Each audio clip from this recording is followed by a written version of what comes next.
Hey guys, how's it going? So today I don't have very much that I want to accomplish out in the garden. In fact, I'm going to keep the gardening chores kind of light because I have a baby appointment today, which I'm really excited for, in the middle of the afternoon when it's the hottest, so it's kind of the perfect time.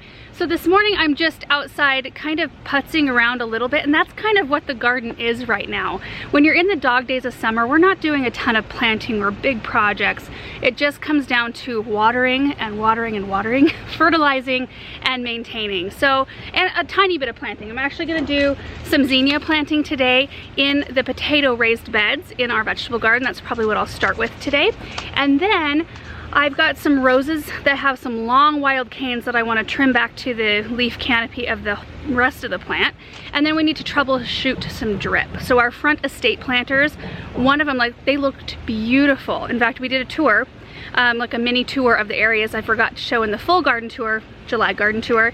The next day I went out there and one of them was completely wilted and just flopped down and looked horrible, and the drip had malfunctioned. And that's the thing with drip systems, like, they are awesome and I would recommend that everybody put them in, but you can't just once and done. You can't expect them to always function properly, and so you really have to look at your containers every day. I mean, it beats having to drag your hose to them every day, but just look at them. So anyway, we're gonna try to figure out what's going on there. So I've got all my stuff gathered here in the gator. I've got some more land and sea compost, biotone starter fertilizer, my kangaroo pop-up bag for debris, and then I've got my Felcos, I think, back there, and then all of my seeds. And I'm sitting here in the shade because the vegetable garden where I'm planting is in full sun right now. I don't think we have any more days in the hundreds, which is amazing. I think yesterday was the last day, but it's still in the 90s and still pretty warm. I wanted to touch quick on the biotone starter fertilizer. A lot of you guys noticed that in the recent hibiscus planting video, I was using Plantone instead of biotone, which is not normal for me. And the only reason I was using the Plantone was because I was out of biotone. It was on its way. It was being delivered to us. It just hadn't arrived yet. So I don't mind subbing another tone, whatever is appropriate for whatever I'm planting. So plant tone, flower tone, rose tone, holly tone, whatever. They all work really, really well. So if you cannot get your hands on biotone, use another one of the tones. I think they're all really good fertilizers. However, biotone starter fertilizer has been so good for all of my plants. I've had such good luck with it that, like, I'll always recommend that one first at planting. So like when you're planting something new, or if you're prepping beds like I'm gonna be today for zinnias. I'm gonna have to break up a fight here. Oh, your friends.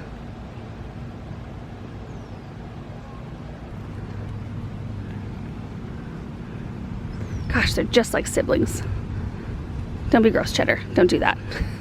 So if you guys want to know how to tell the difference between Russell and Cheddar, you can see it right here. Russell's way darker. Also, Russell has 6 toes. You want to show off your toes, buddy? Yeah, you're a polydactyl, huh? And Cheddar has got normal kitty paws.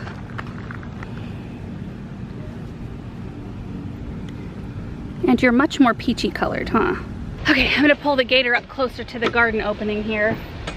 Now, I've already planted a lot of my fall crops over in the new cut flower garden area, and that's why I'm going in with flowers here, because I want something really pretty, and I'm not super worried about more food production because I planted a lot out there. I'm going to be planting, though, I went and got some seeds for butterhead lettuce and some spinach and kale, and I'll be putting that up here, so I'm gonna leave some space, but it's just still too hot yet to be planting those. So I've got all my stuff here. I'm just gonna go ahead and prep these 2 beds right here and that bed right there.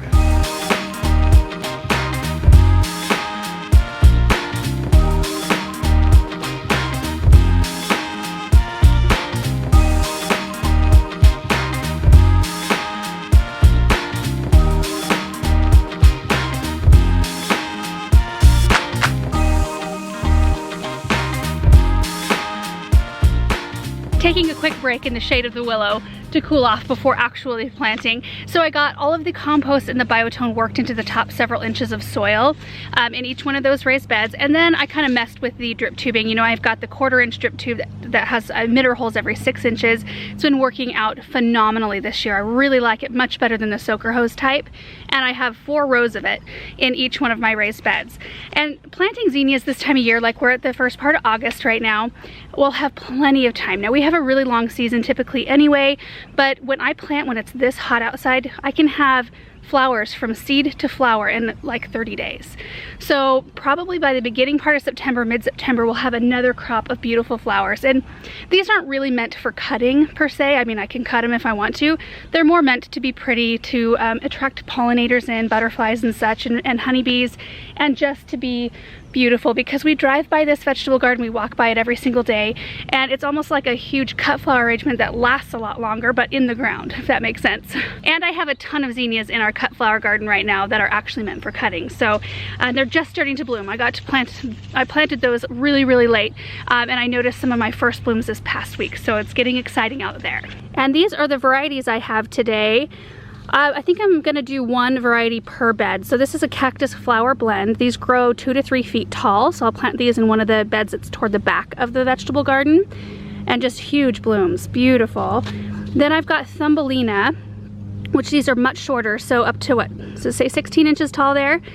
So this one will be in the one raised bed that's toward the front. And then I got a little packet of California giant zinnias out of the bulk bins down at the garden center. And these also grow fairly tall. Cheddar, you're making this difficult, bud. Keep rubbing all over my arm. And they're super easy to plant. These need to be planted 1/4 of an inch deep. I usually just make a small 1/4 inch deep trench, and I don't even worry about spacing the seeds out. I just kind of sprinkle them in the trench, and then I can thin them later. Ooh, they're deer resistant. See that? I didn't realize that. Interesting. Okay, so now let's go plant. Do cactus flower blend here, Thumbelina here, California giant there.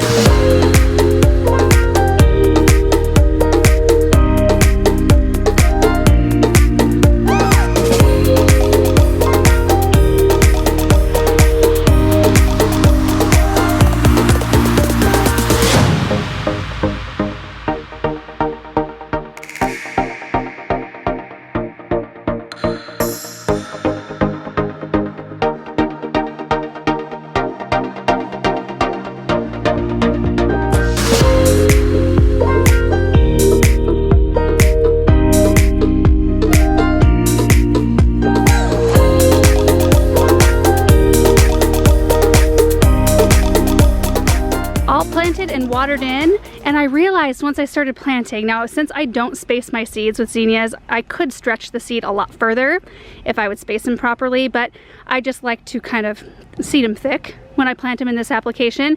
So I didn't have enough of either one of the varieties to fill the whole beds. So I went ahead and finished up in each one of the beds with the California giant. So it'll be just a nice mix of color and height. So in this bed over here, I did plant half of it with the California giants, and then the back half, I went into the barn and just kind of rooted around in my seeds and found this one that I forgot to plant this spring. It's got a 45-day maturity, never grown it before, and it gets quite tall. It says that it's 3 to 6 feet tall at seedling stage. It's huge. So I planted it on the back half. So that should be interesting. I also noticed up here on my way out that the super petunia honeys are looking a little bit straggly. So I'm gonna go ahead and give these just a little bit of a haircut.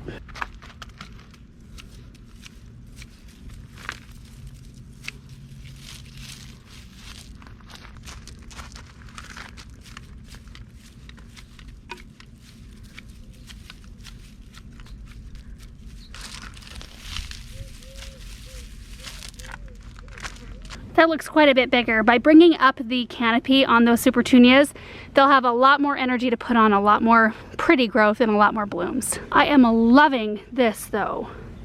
Can't remember what it's called. Alternanthera, am I right there?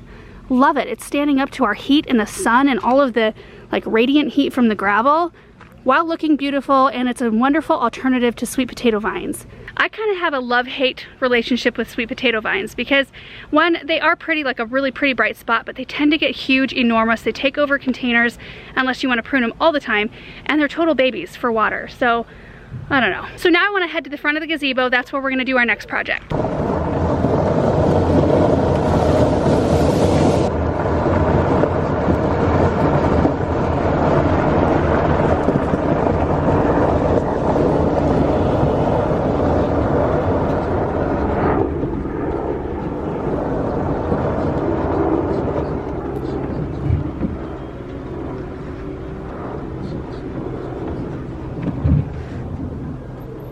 Look at those roses, they're completely wild.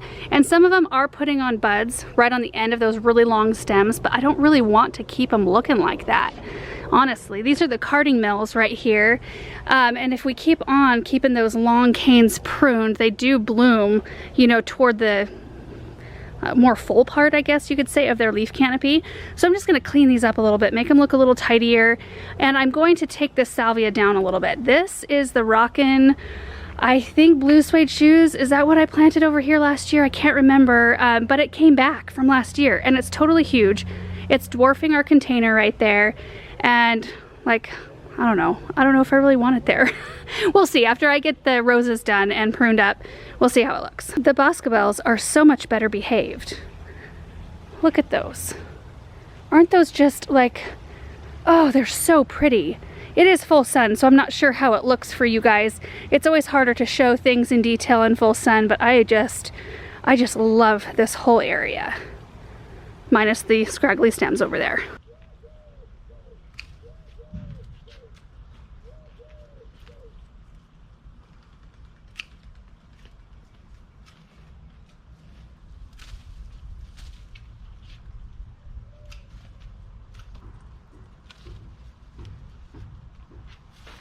Doesn't that look better? Just having those wild branches tamed a little bit. And I decided not to cut the salvia all the way back because I think that would be kind of sad to lose that big kind of bulk that's in the back there. I did trim it up a little bit right there though, just so that we could unearth the poor super petunia that was being smothered back there. In fact, I could probably do a little bit more to help it out. Give it a little bit of light, but at least we can see the pot now. I did a little trimming on that spiral. I'm gonna go ahead and clean this one up a bit too. These are pyracanthas, which they do lose their leaves in the winter, but if you take a close look, you can see all those berries. Those will be bright orange this fall. Anyway, just feels good to get these little maintenance things done. Ta-da, a little bit better. I'm not doing a really heavy prune because it's too hot. I just wanted to kind of tighten him up a tad. Last project for the day is troubleshooting drip. So I'm gonna go ahead and call Aaron so he and Benjamin can come out. He's gonna be turning on the drip zone while I look in the pot to see what the heck's going on. Look at those caladiums. Aren't they so pretty? Super, super impressed with their performance. White Wonder Caladiums and Lemon Coral Sedum. So these are the two pots right here. This pot is the one in question. The drip originates, so it stops here. It goes underneath. We trenched underneath the driveway and then it pops up into this container. Then, I think we've showed this to you before, but so you can see the drip tube coming down right here. It pops into the 1/2-inch poly and then it's been trenched underneath the ground around behind our dumpster. And then it comes to this box right over here. You can see where this goes. This is the one right here. This is the zone it's attached to. And then it's powered by something, wiring in here. I'm so technical in my terms. And we were kind of looking at it the other night and it looks like water. I mean, it's still getting to that pot right there. And it looks like it's going through the 1/2-inch tubing and it's making it over there. It's just not going up into the 1/4-inch anymore. So I don't know if it's plugged or just malfunctioning somehow or what. All right, let's see what Aaron is up to.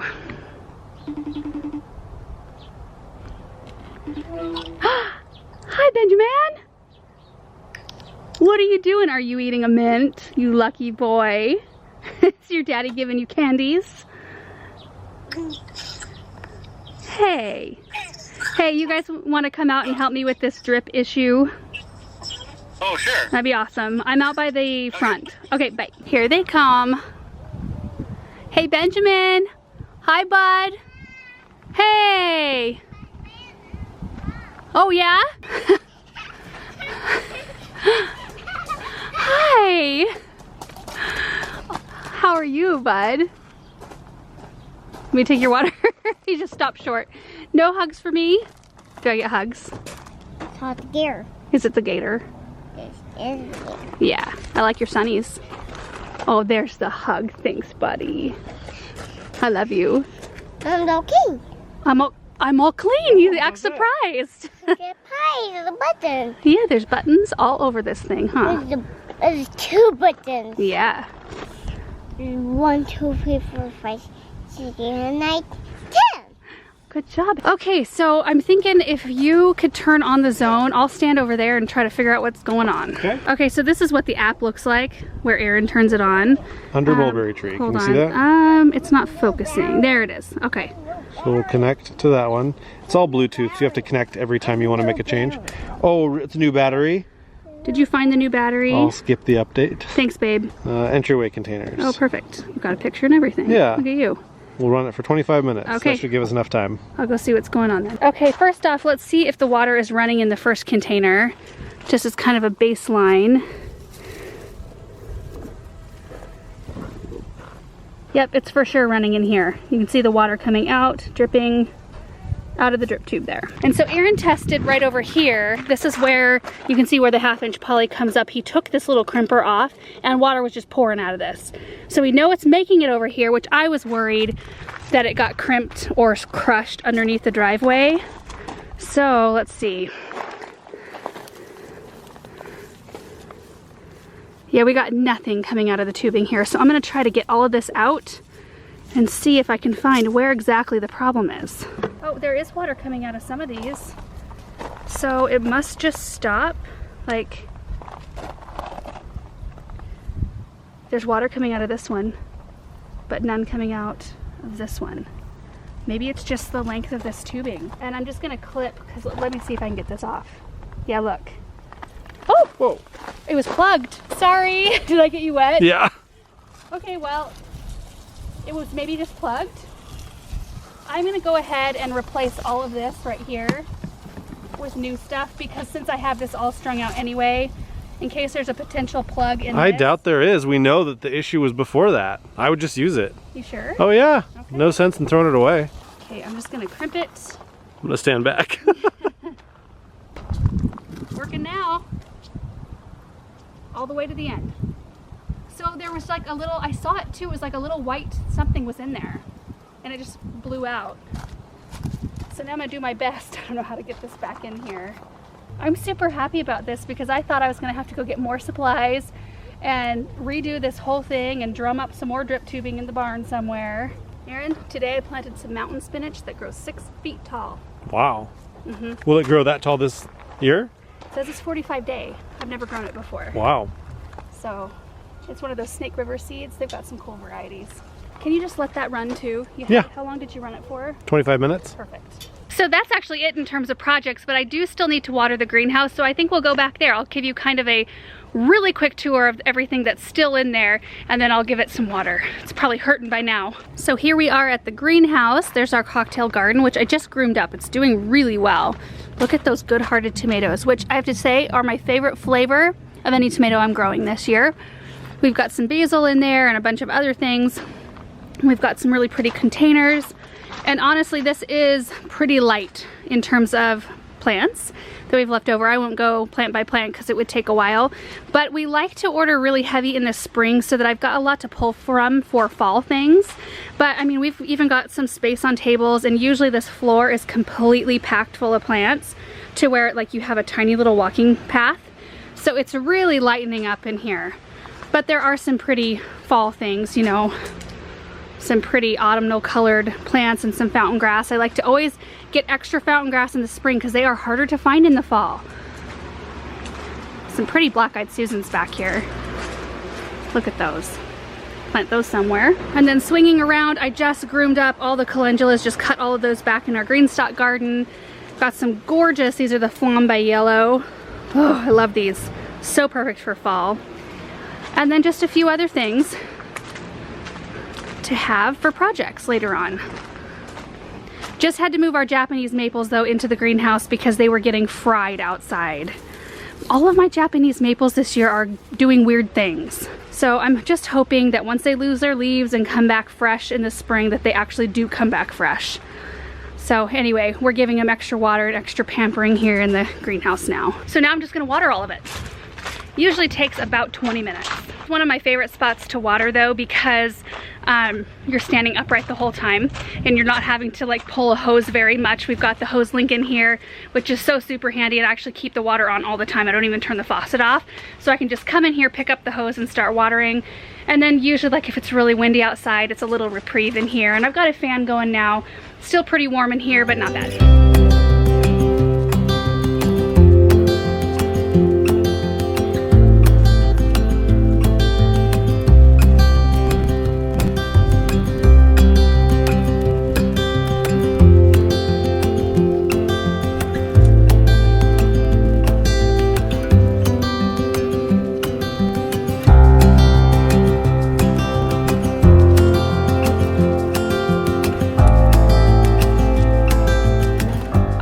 So that is it for today's video. Super glad to get just those little things done today. Have a little bit more planted in the garden space. It was looking a little bit sad for the last week because it was what, a week, 10 days ago that I harvested all the onions and potatoes out of there, and it always looks so full and beautiful and abundant up to that point. And then all of a sudden, it's usually a week or two before I get things planted again, because it usually, like, harvest time falls right when it's really hot, and it was 105 and 102 degrees for all of last week. And so I just thought, I'm not gonna get out there and plant anything. And now that we're dipping down into the 90s, we even have a couple of days in the high 80s in the next 10 days. It's kind of a good time to get things back out there and going again. So thank you so much for watching this video. I hope you enjoyed it, and we will see you in the next one. Bye.